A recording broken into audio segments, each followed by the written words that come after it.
মালিক তোমার ইবাদত করি তোমার জান্নাতে যাওয়ার জন্য। একটু আওয়াজ দিয়ে বলেন আমরা ইবাদত করি কার? একটু জোরে বলেন, আরেকটু জোরে বলেন আল্লাহর। আমরা কোন লেলিম কালমার শুধু আমেরিকা ভারত কারো ইবাদত করি না, আমরা ইবাদত করি আমার কাবার মালিকের। যখন আমার মালিক তাকাইয়া তাকাইয়া দেখে বান্দা আমি মালিকের কুদরতি কদমে সিজদা দেয়, কারণ আমি মালিকের জান্নাত চাই। জান্নাত নাম কি? জান্নাত। আরো জোরে জান্নাত। ধাক্কা মারো জান্নাত, আওয়াজ তোলো গিয়ার মারো জান্নাত, আর একটু জোরে জান্নাত। জান্নাত শব্দ বলতে যাদের লজ্জা হয় মনে করবা জাহান্নামও কপালে আছে। ঠিক। এইবার শুনেন, অনেকেই বলতে পারে নাই জান্নাত হলো 7 আসমানের উপরে। একটু জোরে বলেন জান্নাত কয় আসমানের উপরে? 7 আসমান। হয় না, আর একটু জোরে কও।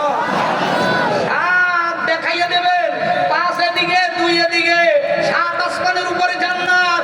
একটু 2 হাত দেখাইয়া বলেন জান্নাত কোথায়? ওই অনেকে কিন্তু 10 আঙ্গুল দেখাইছে, 10 আঙ্গুল নয় 7 আঙ্গুল, 7 আঙ্গুল। এইবার 7 আসমানের উপরে জান্নাত। জান্নাতে যারা যেতে চাও এই হাত উচ্চ করে আল্লাহ বলে একটা জোরে ডাক দাও। হয় না, হয় না, হয় না, জোর কও, জোর কও, জোর কও। হয় না, ইমানদারের আওয়াজ জোরে হয় না, বুড়াদের আওয়াজ জোরে হয় না। যুবকরা আল্লাহকে ভালোবাসে, প্রেমিক-প্রেমিকারা যারা ভালোবাসে আরেকটা জোরে আল্লাহ কয়ে ডাক দাও।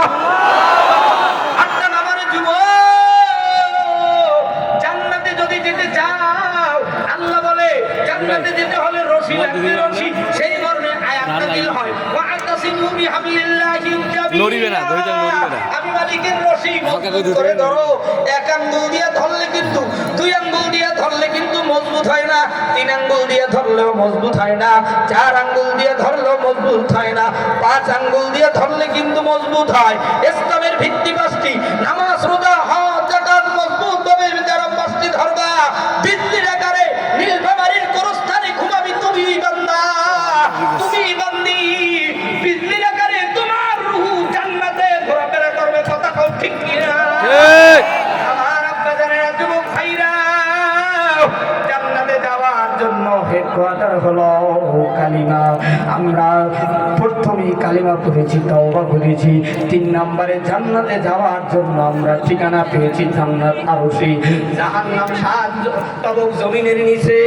আমরা জাহান্নামে যেতে চাই না, মালিক তোমার জান্নাতে নিতে চাই। জান্নাতে যাওয়ার জন্য এবার কর্মসূচি একটু বলবো কি? আস্তে বলেন, বলবো কি? বলবো।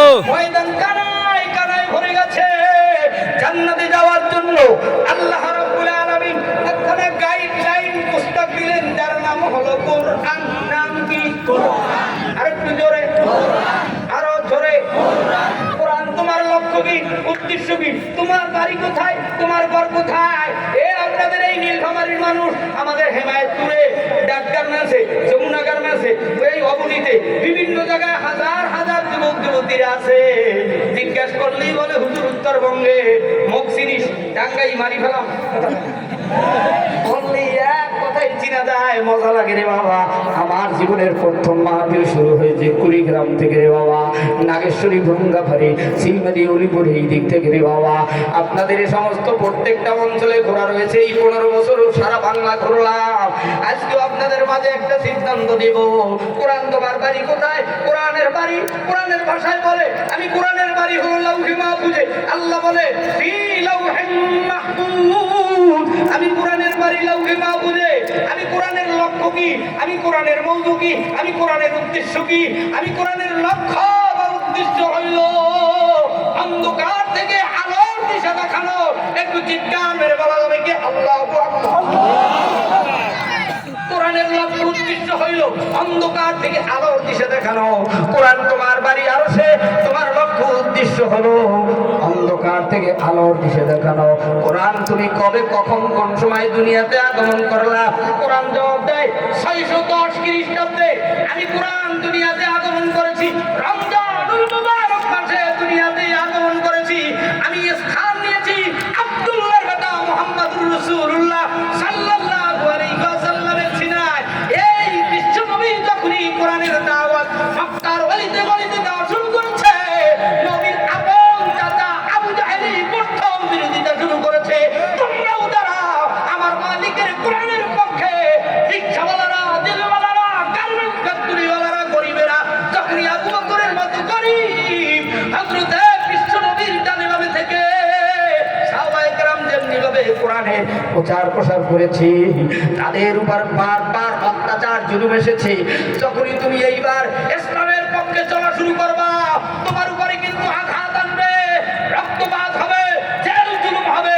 মানুষ আসছে একদিন, যাবো একদিন। আইনুদ্দিন আলাদত দুনিয়ার থেকে বিদায় নিয়েছে, তার সঙ্গীতের ভিতরে এই বাংলার কোন বক্তার জবান বন্ধ নাই। আইনুদ্দিনের সঙ্গীত ছাড়া মাহফিল ময়দানে কোনো সঙ্গীত গেতে পারে না। একজন হেডা বলা নাই, ভালো একটা সঙ্গীত লাগবে বলবে। আজকে আইনুদ্দিন নাই, কোথায় গেল আইনুদ্দিন আলাদত? আল্লাহ ব্যস্ত নসিব করুক। এ আব্বা জানেনা, যুবক ভাইরা, এই কোরআনের জন্য জীবন দিতে হবে, এই কোরআনের জন্য রক্ত দিতে হবে। সাহাবায়ে কেরাম উহুদের ময়দানে, তায়েফের ময়দানে, হুনাইনের ময়দানে, খন্দকের ময়দানে একটা নয়, দুইটা নয়, 29টি যুদ্ধের সেনাপতির দায়িত্ব পালন করেছে বিশ্ব নবী। বাংলার মাটিতেও যদি অদূর ভবিষ্যতে এই বাংলার মাটিতে ওলামায়ে কেরাম যদি এবার ঐক্যবদ্ধ হয়, আমাদেরকে ডাক না দেয়, এ সমস্ত আলেমদেরকে বাংলার মাটির মানুষেরা সবাই ঐক্যবদ্ধ হয়ে বয়কট করবে। কথা বলো ঠিক কিনা? চাই বাংলাদেশের লোক, চাই বাংলাদেশের লোক, চাই বাংলাদেশের লোক এবার ঐক্যবদ্ধ হোক। ডাক্তার শফিক ফাইজুল করিম আর মামুনুল হক। বাংলাদেশের লোক, চাই বাংলাদেশের লোক এবার ঐক্যবদ্ধ হোক। রেজাউল করিম, ডাক্তার শফিক আর মামুনুল হক। ঠিক এরা তিনজন মিল্লা যদি দেশটাকে চালায়, এরা তিনজন মিল্লা যদি দেশটাকে চালায়, চুরি চামারি ডাকাতির সম্ভাবনা নাই। কেন? এরা সব আলেম, এরা হবে না জালেম। ঠিক কিনা? এরা সব আলেম, কেন? এরা সব আলেম, এরা হবে না জালেম। এরা সব আলেম, এরা হবে না জালেম।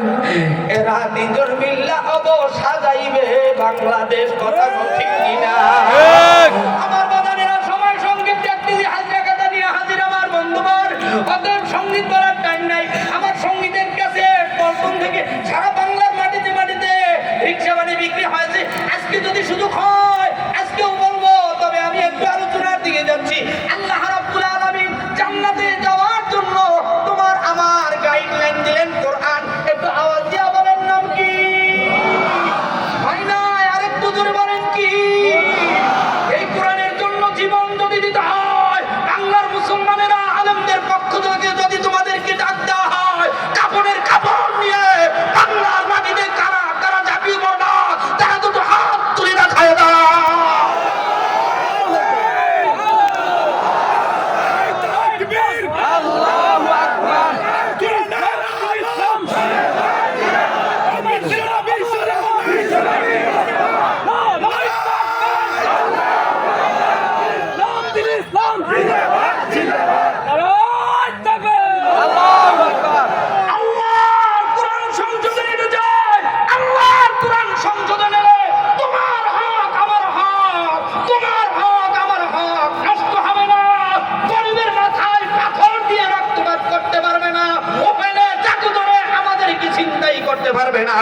এই বাংলার মাটির মুসলমানেরা কিন্তু এখনো লারা দেয় না। লারা দিলে কিন্তু মামু বাড়ি দিয়ে চলে যাওয়া। কথা কও ঠিক কিনা? মুসলমান আব্বা বলেন, আল্লাহ রাব্বুল আলামিন কোরআনুল কারীমকে সুন্দর করে সাজাইয়া দিলেন। এই কোরআনুল কারীমকে 10টা ভাগ করে দিলেন। তারই মধ্য থেকে 114টি সূরার মধ্য থেকে আমি সূরা কাউসার তেলাওয়াত করেছি। জানি না সব শেষ করতে পারবো কিনা। আল্লাহ রাব্বুল আলামিন বলেন, আউযু বিল্লাহি মিনাশ শাইতানির রাজীম, বিসমিল্লাহির রহমানির রহিম, ইন্না আ'তাইনাকাল কাউসার। বিশ্ব নবীকে আল্লাহ রাব্বুল আলামিন জানাই দিলেন, নিশ্চয়ই নবী গো, আমি আপনাকে কাউসার দান করলাম। কাউসার, কাউসারের এক নম্বর অর্থ হলো রিসালাত। রিসালাত কোন সিগা, কোন বা, কোন বহাস, কোন মাদ্দা, কোন জেন, কোন ফসল, এত কিছু বলতে চাই না, এত কিছু জানতে চাই না। এই রিসালাত শব্দের অর্থ হলো বলছে পৌঁছায় দাও। বিড়ি খাওয়ার দাওয়াত পৌঁছাইতে পারে নাই, আরবি খাওয়ার দাওয়াত পৌঁছাইতে পারে নাই, অমুক দলের দাওয়াত পৌঁছাইতে পারে নাই, তমুক দলের দাওয়াত পৌঁছাইতে পারে নাই। আল্লাহর নবী বলেছে আমার মালিক বলে দিয়েছে, ও আপনি দুনিয়ার মানুষদেরকে জানায় দেন যারা আমি মালিকের দিদার চাই তারা যেন আজকের থেকে দিনের দাওয়াত পৌঁছায় দেয়। কে হিন্দু, কে বৌদ্ধ, কে খ্রিস্টান, কে আওয়ামী লীগ, কে বিএনপি, কে জামাত, কে তবলিগ, কে চরমনাই, কে ইসলামী আন্দোলন, কে হিন্দু, বৌদ্ধ, খ্রিস্টান, কোনো ভেদাভেদ নাই নবী গো। আপনি দাওয়াতের পদ্ধতি বা সিস্টেম জানায় দেন। আল্লাহ রাব্বুল আলামিন জানাই দেন, ইন্না আতাইনাকাল কাউসার, কাউসারের এক নাম্বার অর্থ হলো রিসালাত। রিসালাত শব্দের অর্থ পৌঁছে দাও। কেমনে দিনের দাওয়াত পৌঁছাইবা?